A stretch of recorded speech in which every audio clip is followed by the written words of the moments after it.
kanya unyemerere izi mbaraga zirukane, yaba ideni ryo kuri telefone, yaba iry'umuntu, yaba iry'abandi, yaba irya banke. Muri uyu mwuka niho tugomba kubita cyamunara gahagarara, kuko Satani abikoresha kugira ngo n'icyo wari ugeze hakikwambure, ukibure, ugishake ntukibone. Nguwo umwuka w'icyaha, nguwo umwuka w'amadeni. Kuko ideni ritishyuwe riguteza ibintu 7 cyangwa 8. Icya mbere witwa umubeshyi, utagira ukuri, umwiyemezi, no kubabona bagenda nta gakiza yigeze, wamubona yigisha wagira ngo ni umuntu, ni umupagani, ukagira icyasha, ugasuzugurwa, ukandagara, ukavugwa nabi, nyamara mu mutima wawe uzi ko nta buhemu ufite. Muri aya madeni ndashaka kwirukana umwuka abantu babuze uko bishyura amafaranga y'ubukode. Niba hari ikintu kimwaza no gukodesha, nyine inzu ntari bwihangana utamwishyuye, ntiyitaye ko waburaye cyangwa wariye, icyo ashaka n'amafaranga y'inzu ye. Biragatsindwa uyu mwuka, ndawanga uko Imana yankuye mu bukode, njya niringira ko n'undi wese uzamukuramo. Ariko uzi kuvuga ukodesha, ukarongora, ugakorera ubukwe mu nkodeshanyo, ukabyarira mu nkodeshanyo, ukazashyingirira mu nkodeshanyo, bakazakujyana mu mva uvuye mu nkodeshanyo. Ni make ikintu cyawe cyose Satani yamize, yakimirisha abo muturanye, cyamirwa nabo muziranye, cyamirwa nabo wagurije, cyamirwa nabo ahaye, cyamirwa n'amabanki aguhisha ku kazi batakongeza, barwanya promosiyo yawe. Ariko now today the fire of the Holy Ghost agiye kubaninga ibiganza byose bifasha ibintu byawe. Umuriro w'Imana ishobora byose ihoraho igiye gutwika kino gicaniro, nawe ibiganza byawe byakire. Igiye gutwika kino gicaniro, nawe wishyure abo tubere nk'amadeni. Tubishyure pe, kuko uko dutinda kwishyura niko twita inkundamugayo, nyamara turi inyangamugayo. Gusa naje kureba sanga nta mukene w'inyangamugayo baho. Ntihagire untera amabuye, ariko nayantera ndayasamanya bike, nzayagusubiza undi munsi. Ukuri none se waraza ubusabana hari botike, ntubabwira ngo nkopa nzakwishyurije, urara uyacura se? Ese ubwo ntubeshye? Namwegira abarokore mugakabya namwe muranyica. Mujye mumenya ibicaniro uko bimera. None se umuntu yagupfiraho uravuga ati nyishyura nkopa isukari n'ibiryo ejo nzishyura, urayacura amafaranga wowe? Ayo utabonye izuba riva urayacura nijoro. Ariko ntekereza ko uno muntu atari ukuba umupagani, ahubwo abagize kwizera ngo ibasha kuntunga ku manywa na nijoro yanyoherereza. Hallelujah. Ubumwe bw'abera ministries uyobewe na Reverend Hababazi Jean Baptiste, aha amavuta akandagira amateka dushingiye ku mvugo y'ijambo ry'Imana rigaragara mu gitabo cyayo Ibicaniro 3:14 kugera ku 16, hasobanura yuko Imana ivugira mu nzozi no mwiyerekwa rya nijoro abantu bashyizweyo. Bityo abaho umugambi wo gusobanura kugira ngo udatesha agaciro inzozi zawe nizo wowe. Ntaho uzatandukana n'imvugo y'Imana, wizitesha agaciro, wizisuzugura. Izigambire kukugirira nabi zishingiye kuri karande ufite, n'Imana ibikubwira bisenye biveho.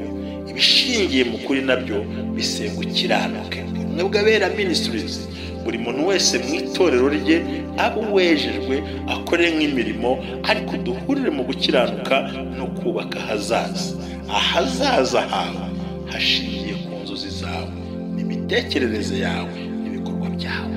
Uruw'agaciro, uriwe, kandi uriwe n'Imana izubakiraho amateka adasanzwe.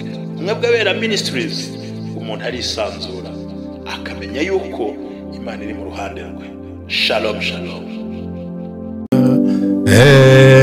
haleluya haleluya haleluya haleluya baba baba baba baba baba tayazole masitele boke tando para baba siforia la lagandole po haleluya stefo zaikele musando taine mola la kotato sefore brome tainiri podcast piniatai.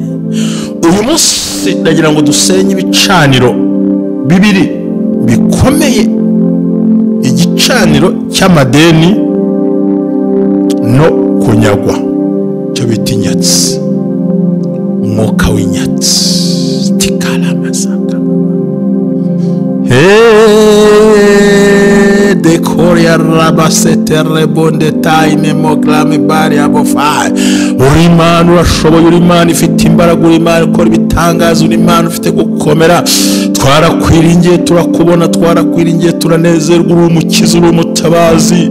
Abakwisunze kuva kera ntibigeze ubatererana, watubereye amaboko abandi batubereye inkoni dukubita, utubera ubwugamo abantu batumereye nabi dutwikiriza umutaka izuba ryadukambanye, watubereye data mu gihe ababyeyi bari badutaye, utubera imbaraga mu gihe bari baduciye intege, utubera inkoni mu gihe twari ducogoye, watubereye ibyo kurya mu gihe cyo mu butayu, utubera amazi twumye twakakaye, watubereye inyunganizi mu gihe abandi bari baturetse papa.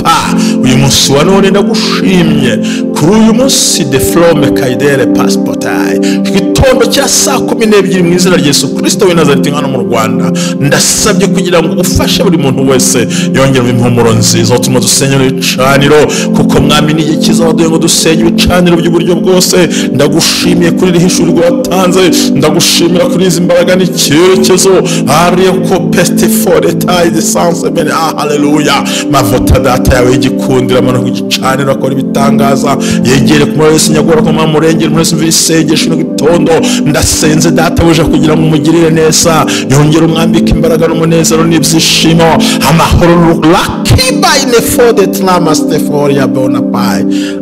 Mbere yuko ntangiye kuganiriza ndimo ndabona marayika w'Imana zenguruka, ndimo ndabona Imana igenda izenguruka gati mwe, ni marayika ndi kubona mbona agenda agera kuri mwamubwira ngo humura, kuko hari ikintu kivuye ku buzima bwawe.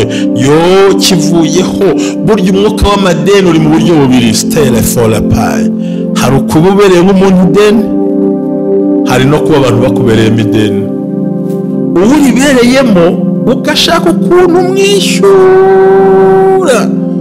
wagira ngo ugiye kumwishyura, Satani agahita akora ibitendo, ukabura uburyo ukitwa umuhemu kandi utari umuhemu. Hakaba undi mwuka abantu bakwambura ku bushake gusa, kuko Satani akeneye kuhomba. Ni ibicaniro byo kudatera imbere bihita bishorera umwuka w'inyatsi,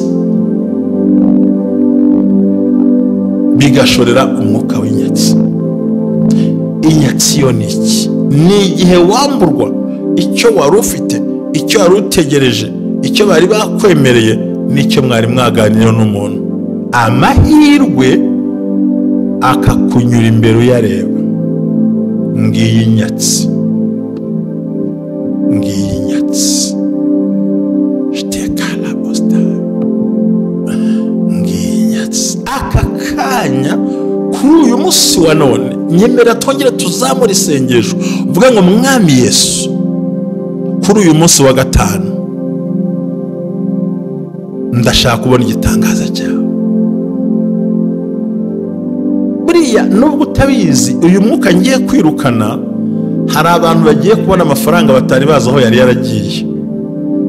Ubone barakwihamagariye, ubone baragushatse, ubone banki iraguhamagaye, n'uwakwambuye araguhamagaye. Muri make hari ibintu byari byaratabitswe bijyanye n'ubushobozi bw'ubuzima, Uwiteka azamuye ku mibereho yawe. Staya doker potayi menefo rikosi for reclame totel bad stand with the fry welele inside.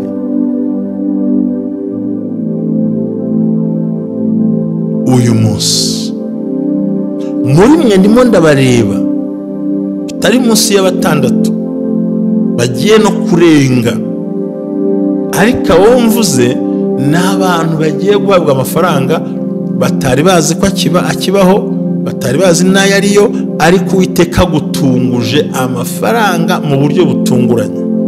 muri make ikintu cyawe cyose Satani yamize, yakimirisha abo muturanye, cyamirwa nabo muziranye, cyamirwa nabo wagurije, cyamirwa nabo ahaye, cyamirwa nabo bakaguhisha ku kazi batakongeza, barwanya promosiyo yawe. Ariko now today the fire of the Holy Ghost agiye kubaninga ibiganza byose bifasha ibintu byawe. Umuriro w'Imana, umuriro w'Imana ishobora byose ihoraho igiye gutwika kino gicaniro, nawe ibiganza byawe byakire.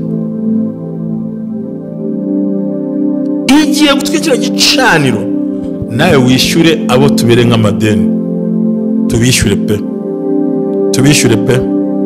Kuko uko dutinda kwishyura niko twita inkundamugayo, nyamara turi inyangamugayo.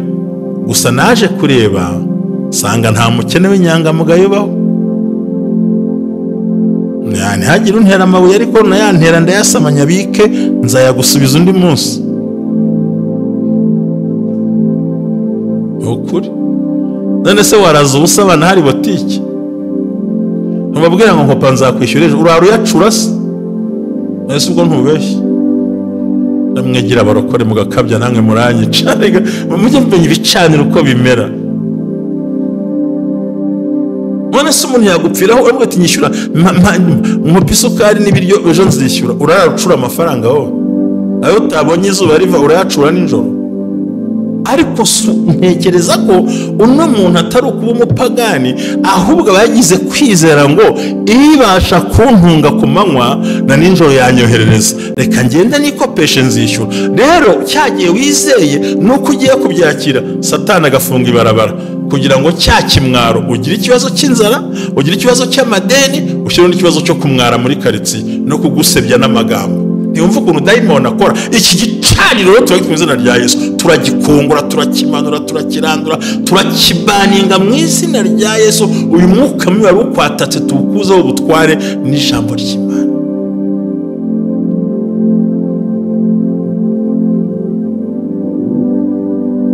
Amadeni byagenze gute ku bagore babiri?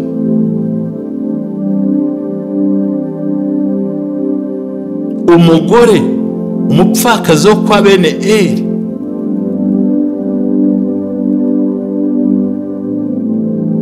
Serafati, Imana ishaka gutubura ifuye, ntiyarakino mu gihugu aho ngaho. Ibuka mukaho Badiyo abuze uko yishyura ideni, baza amavuta ayabonye arishyura kubera ngo ufite iki? Ufite utuvuta.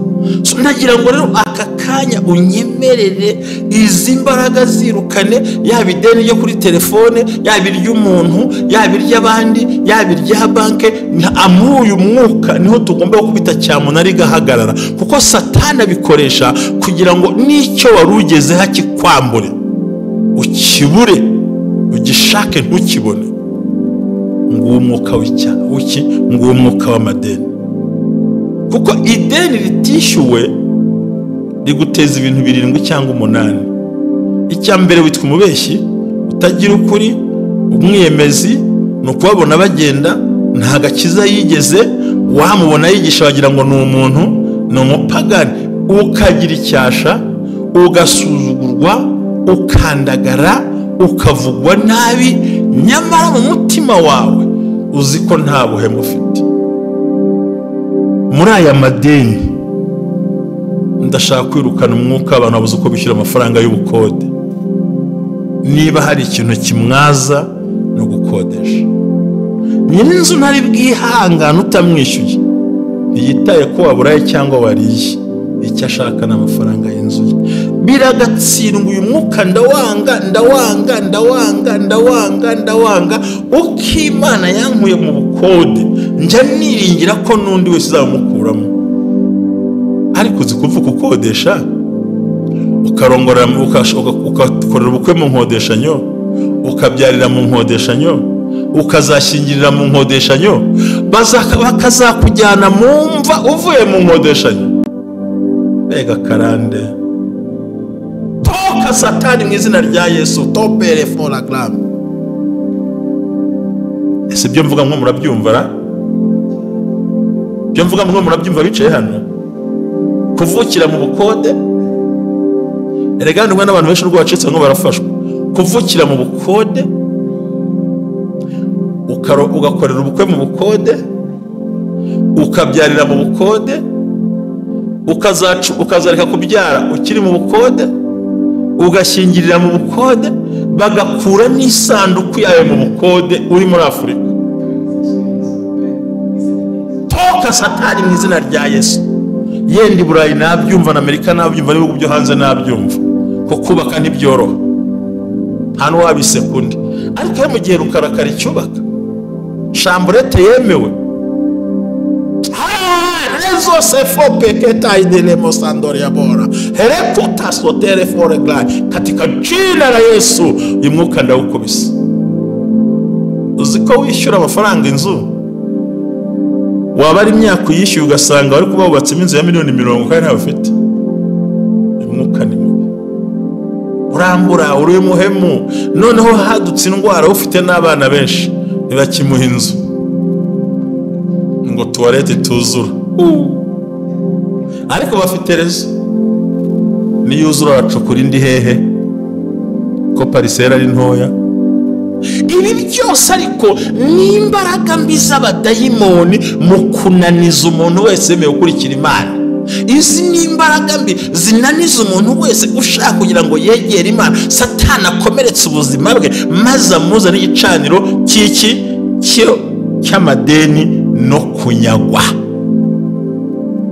Nadutubonye tukagenda n'akazoro cyamureka gatwara na ya modoka ikagenda na ya mpanuka ikaza ukinjira mu madeni buhoro buhoro ukinjira mu madeni ukazisanga witwa bihemo nyamara uhagarara ku ruhimbi kandi atari kuhemuka ahubwo ari uko iminsi yagutwikiriye abantu bakagutwikira no bakaguhemukira wabagira ntibabyumve. Izo mbaraga zikaza in the name of Jesus ndahamagara umuriro w'Imana ukongora ukuriya mupfakazi yishyuye ideni ntawe ubitekereza ngo bagiye kumutwarira abana nawe abarika Imana ikugarukaho.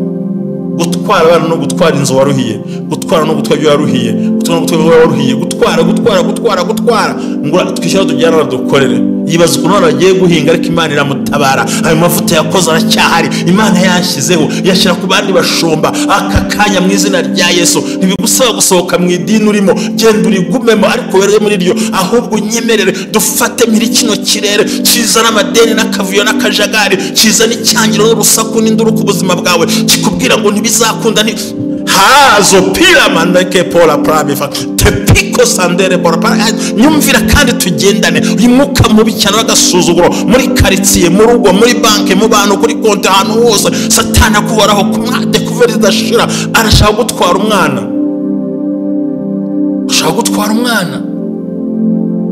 ugiye kumwara umwana se ko ntabyaye umwana n'uw'igiciro none se ko wari ufite nikagiye ugiye gusha telefone ngo wishyure ugiye gurisha imyenda ngo wishyure ugiye gushyira imodoka ku isoko ngo wishyure ntugiye kugira urugero. Hari ibintu wari ufite by'agaciro ugiye kurekura kuko niwo mwuka wakwadukiye mwuka wakuziye sote bayimi ndagira ngo tuganire. Uyu mwuka usuzuguza abagabo usuzuguza abagore usuzuguza abasore. Uyu mwuka buryo ukora wohereza abana ku ishuri uzi uko bagenza ukohereza umwana uzi ko nta minerval uzi ko bamugusubiza ari ugafungwa mwohereza. Uyu mwuka ni mubi utera agasuzuguro utera kuvugwa no kunengwa ndakubita mu izina rya Yesu. Winyagwa ibyo witwarwa isambu witwarwa amazu witwarwa kuko uyu mwuka amadenuje bakunyaga icyo wari ufite n'ikintu yanzu ni wa murima ni ya modoka ni ya telefone ni bwa buzima ni ya cyerekezo ni ya kamera ni ya computer ibushyira ku isoko n'ukunyagwa kandi ntuzagura ibindi ahubwo uzishyura wa muntu ubwo uzabutenyura uwo mwuka ndawuhagarika mu izina rya Yesu. Ndahamagara Imana ishobora byose Imana y'ibitangaza Imana yavuze ko izagendana natwe korana natwe mu izina rya Yesu igahindura icyerekezo n'imbaraga n'ubuzima igasenya ibihome n'ibindi byose byiza karakajyahe muri aya mavuta atagira impinduka atagira ukudagera ndisika pato terebo daimene fire zokwe dabiri wonere sasa ngo umunsi umwe ngo abantu b'Abafarisa bajya ku muhanda ngo bacunga Yesu ahantu ari wenyine ngo baramubwira ngo bamwe na Petero ati Yuda n'ujyana amafaranga ntabwo bari kumwe bati Yesu nta mafaranga agendana Yuda ntibari kumwe ngo bamutegera na Petero mu nzira bati ubwo yivugiye ko umusoro wemewe duhereza umusoro bumvaga bagiye kumukoza isoni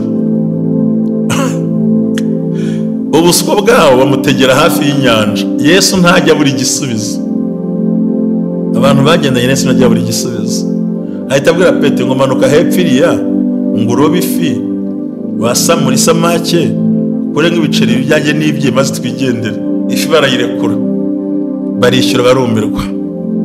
Urumva bari bamutegeye mu ikoni rigoranye nkuko dayimoni yagutegeye. We n'umwami w'aba bifite ibisubizo, ariko nawe hari ikoni wategewemo, hari urwego wategewemo, hari business wategewemo, hari ahantu wategewe, hari imitego Satani yari yazanye, imitego y'umwijima, imitego y'igihombo, imitego y'amarira, imitego yo kubabara, imitego yo kugorwa. Ibyo byose yari yabiteze kugira ngo umwuka w'inyatsi n'igihombo bikuzeho. Ariko in the name of Jesus, by force, by fire, mu mbaraga z'ubutware, mu mbaraga z'ubushobozi, mu mbaraga z'uburyo duhabwa n'umwuka wera, mpagaritse icyo kirere mpagaze mu butware bw'ijambo ry'Imana. Shtakoterebo sandori yarabokata heni wazando maike mefosa speech yara. Ubwo dayimoni yari yibeshye ngo yateze, ngazajyana inzu yawe, ngazajyana business yawe, ngazajyana urugo rwawe, ngazajyana ibyawe. Yari yibwiye ko agiye kurundaho inyatsi. Ariko muri aya mavuta turi gusenga, muri aya mavuta y'imbaraga, muri aya mavuta y'ubushobozi n'uburyo bwose, ndakubwira ngo Uwiteka Imana iri mu ruhande rwawe. Ariko wirinde, iyo umaze gukiranuka no gukizwa no kuba igitambo kizima, ukaba usengera iby'inyatsi n'amadeni n'ibihombo, ugomba kwirinda ibyaha byo mu mafaranga. Ugomba kwirinda ibyaha byo mu mafaranga. Data kwishimira, nagira ngo unyemerere tuganire bikwiriye, kandi tuganire mu buryo bukwiriye kandi bugaragara ko tugiye gusengera isengesho. Amavuta y'Imana n'igikundiro cy'Imana kikuzeho cyane. Bele fola clametai celeboria baba dele mosandoria rebobosike enda taile mone blaze ofere glometandoria kosala baba ende koteria rebonde ya sandia la masaka baba fe reduta sa kope fondelia holama katae bosas feta koria bosalamia. Ndagira ngo uzamure ijwi ryawe hejuru uvuge ngo Mwami Yesu, Mwami Yesu, kuri uyu munsi wo kuwa gatandatu isa 12 njye ubwanjye ku giti cyanjye mpagaze nikokoyeho uyu mwuka mubi, umwuka w'amadeni atishyurwa. Abangurije mbishyure, nawe nahaye banyishyure. Zamura ijwi ryawe uvuge ngo ibyanjye batwaye n'ibingarukire. Ongera uvuge uti Mwami, ngaruje ibyanjye byose inyatsi yari yarajyanye, ibyo kagungu buzikira byose byagiye bijyana, ndabigaruje kandi ndabigaruje. Zamura ijwi ryawe uvuga cyane, uvuga ngo Mwami Yesu, uhereye nonaha ijambo ryaravuze ngo tuzaguriza amahanga ariko ntabwo tuzayaguza. None ngiye niko byagira ko ntibizongera uyu munsi wa none. Zamura ibyiringiro byawe uvuga ngo Mwami Yesu, hindura amateka y'ubuzima, maze uyu munsi icyitwa inyatsi no kwamburwa ibyanjye ndetse n'amadeni no kunyagwa bikurwe mu buzima bwanjye, maze ninjire mu birere bikwiriye. Komeza uzamura isengesho ngo usengera Imana. Heba seterebo taile maine mora rekoto de lebonde ya la sababa eterefoza kuameni haidemo. Uri Imana nyamana, uri Imana ishoboye, uri Imana ikora, uri Imana ivuga. Ndakubita hasi ndamenaguriza imbaraga zitera ibihombo. Mwuka wera w'Imana, amavuta y'Imana, igikundiro cy'Imana bimanuke, bize bigengera umuntu bitabara, ntagare mw'Imana kuri Mwami ushobora byose. Muri aya mavuta Data wa twese uhoraho, gicaniro abantu bahuye nacyo, cya gicaniro Mwami cyo kugayiwe cy'amadeni, gicaniro kino gishito turagitwikisha imbaraga z'umwuka wera. Abantu bose mwamutabare, mutabare murengere, hagarara nawe, hagarara ntutumaseba, ntutumaseba, ntutumaseba, ntutumaseba. Fire in the name of Jesus. Ndabyohereza kuba bizanye, ndamwamura hizo imbaraga mbi, ndamwamura ibintu bitero mu izina rya Yesu Kristo Nazareti. Mwamugaragare kuri muhande rwacu, garagara kuri Imana ikora bitangaza, uri kumwe ne kandi muragendana. Mavuta y'imbaraga n'igikundo n'ubushobozi imugendeho cyane ku manywa na nijoro. Ntiwemere ku mwanzi. Yesu Data wa twese uhoraho, Mwami ndagushavye le poste tetaye zamura ijwi ryawe vuga ngo none ahangaha nakira ibidasanzwe vuga ngo nakira ibidasanzwe vuga ngo nakira ibyanjye vuga ngo nakira ibyo nanyazwe zengurukamo gakeya tera intambwe 3 iya mbere niyo gutsinda bakuvuza amagambo akomeye iya kabiri niyo gutsinda abadayimoni iya gatatu niyo kwakira amasezerano yawe haleluya yakirana imbaraga n'ubutware nanjye ndahanura nk'umuhanuzi wa kino gihe Imana ihaguje mu gusenya bino bihome bicaniro byakujeho ngo byakubujije icyerekezo urahindukira ntibikunda shiko peso fala matetae the Holy Spirit the Holy Ghost oh hallelujah dore ifunguro zikingura amasezerano yawe ndabona imbere urufunguzo rw'uburyo bwose hari inyatsi yari kuriho hari amadeni yo kwa muganga ayo murayishyuye ayo muri banki arishyuwe abaturanye yishyuye aya mazi arishyuwe dore urwo rufunguzo rukurimbe sha risevole Yesu we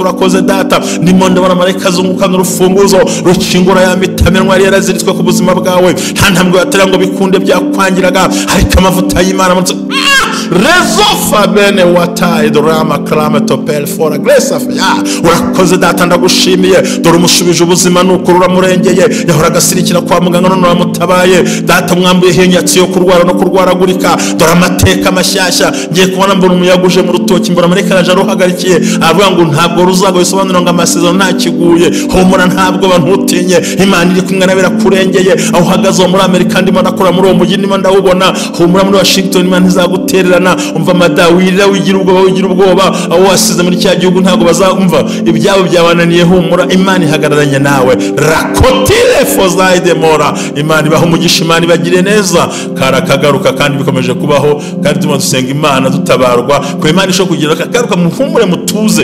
ikikwiriye niki muri bino bintu Imana yo mu ijuru yimenye umaze gukiranuka umaze guhuguka ntukabure gutanga igitambo ariko ntukagitanga uri umunyabyaha ntabwo ari byo ntukagitanga ukora ibyaha mu butunzi ntabwo ari byo kuko Imana iragukinguriye Imana irakurengeye madayi imodoka yari kuguheze mu garage Imana iratabaye hari inyatsi kuwe mu buzima bwawe ntiwaruzi ibyo ukorera aho bigiye agasuzuro kare kureka Imana iragutabaye irakurengeye ngaho Yesu abane nawe komeza ugendane n'Imana Imana igushyigikire akira ijambo ry'Imana akira ubuhanuzi buhindura amateka kandi ubihagararemo komeza mwandike ubuhamya nzajya mbusoma uko mbonye akanya nubwo nta mwanya ndabona muhabwa umugisha n'Imana tuzasubira ejo isa 12 za mu gitondo zo mu Rwanda muhabwa umugisha n'Imana ariko utabonye saa 12 wanagikurikirana mu yandi masaha wabona yose kiba kiriho ariko nanjye ndahari kukwitaba kugusengera no kugufasha no kukuyobora